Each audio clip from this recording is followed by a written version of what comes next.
Organic chicken, এটা আমরা organic chicken ছাড়া খাই না, সেই জন্যে এইটা এনে কাটতে হয়, এটা কাটা পাওয়া যায় না।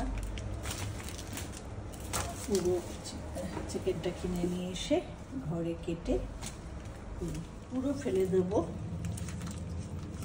ঝাড়িয়ে নেব, পুরো ছাড়িয়ে নিয়ে তারপরে কাটবো।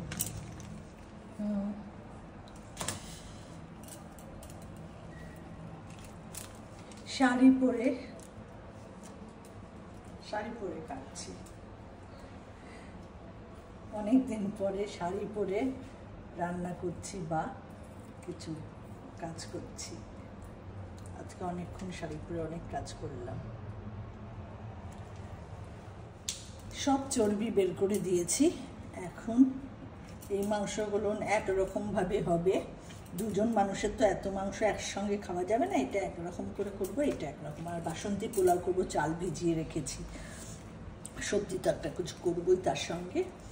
আর এইটা এখন দেখি কিছু একটা করবো, সেইভাবে এটা কাটবো। আর এই শাড়িটা মা লেখা, পুরো শাড়িটা মা লেখা। আমি ফেব্রিক করে সুতো দিয়ে, মানে এটা হলো জরির সুতো দিয়ে পুরো মা লিখে শাড়িটা তৈরি করেছিলাম। আর এই প্রচণ্ড চর্বি, কত চর্বি ফেললাম, এত চর্বি কখনোই খাবো না, চর্বিগুলো সব ফেলে দিলাম।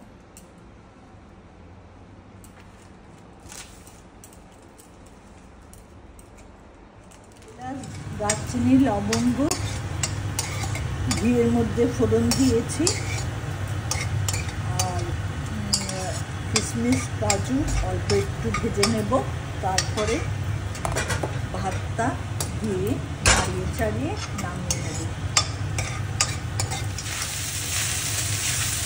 বাসন্তী পোলাও আমার হয়ে গেল।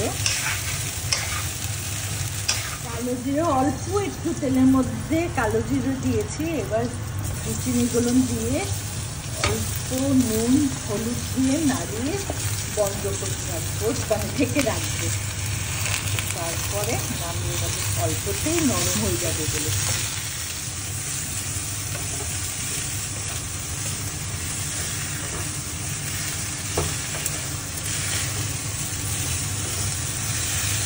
অল্প আছে ঢেকে রাখবো। হয়ে গেল সবজি। আর এখন মাংসটা রাখবো।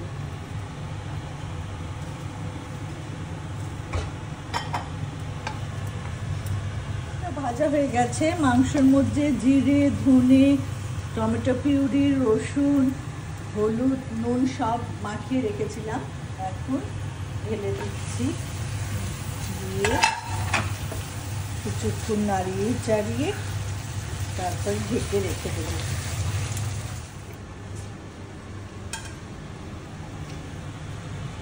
গরম জল করে দিয়ে দিলাম।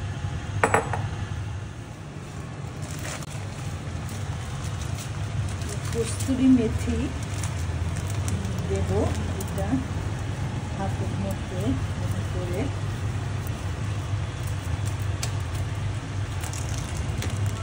রান্না হয়ে গেছে কস্তুরি মেথি চিকেন, আর এইটা হলো বাসন্তী পোলাও, আর এইটা হলো সবজি।